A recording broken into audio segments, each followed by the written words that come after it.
500,000? Half million na pala.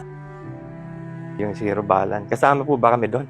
Malaking yun, tulong, malaking pasasalamat sa amin na malaking halaga po yun. Sana mapalaganap natin yun, yung zero balance. Para malaman ng mga tao na kahit wala silang pera, pwede sila magpatingin. Malungkot at malayo sa pamilya. Ito ang araw-araw na pagsubok ng ating mga kababayang nagtatrabaho sa gitna ng karagatan. Kaya minsan, ang pinipiling kasama ng iilan ay ang kanilang bisyo. Kasi po dati nagbabarko ako siguro more than 30 years. Siyempre, pag nagbabarko halos lahat ng bisyo nandun. Hindi inakala ni Tate Ricardo na ang sigarilyo na siyang dumaramay sa kanya sa gitna ng pangungulila sa pamilya ay ang siya ring magiging dahilan ng unti-unting pagkalaso ng kanyang katawan. Started consulting initially for urinary tract symptoms or yung mga simptomas ng hindi komportable yung pag-ihi niya, may natitira. Pagsilip namin, may bukol sa daanan ng ihi, which is rare, high-grade adenocarcinoma. Usually, pangit yung behavior. Ang pinaka naging risk factor ni Sir is yung smoking. Kanyang smoking history is abot ng 30 to 40 pack years. So, inalis namin yung pantog niya, kasama po yung buong daanan ng ihi niya. So, dahil wala na siyang pantog, kami ng bagong pantog.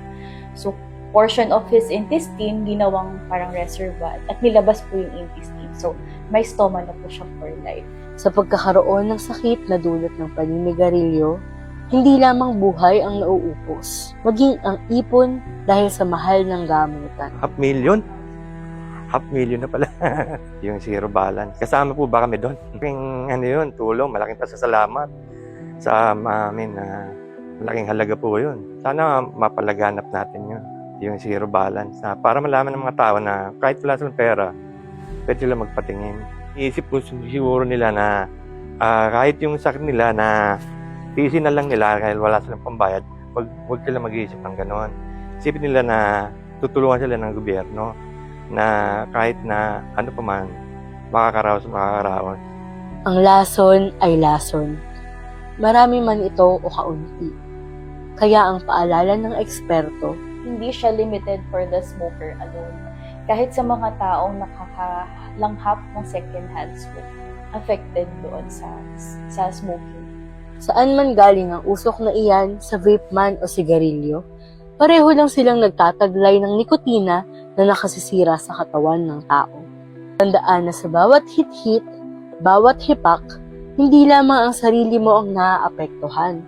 Maging ang pamilya mo ay maaari ring magkaroon ng sakit gaya ng bladder cancer. Kaya wag nang hintayin maging huli pa ang lahat. Wag magyosi, wag mag-vape. Tumawag sa DOH Quitline 1558 para ikaw ay matulungan.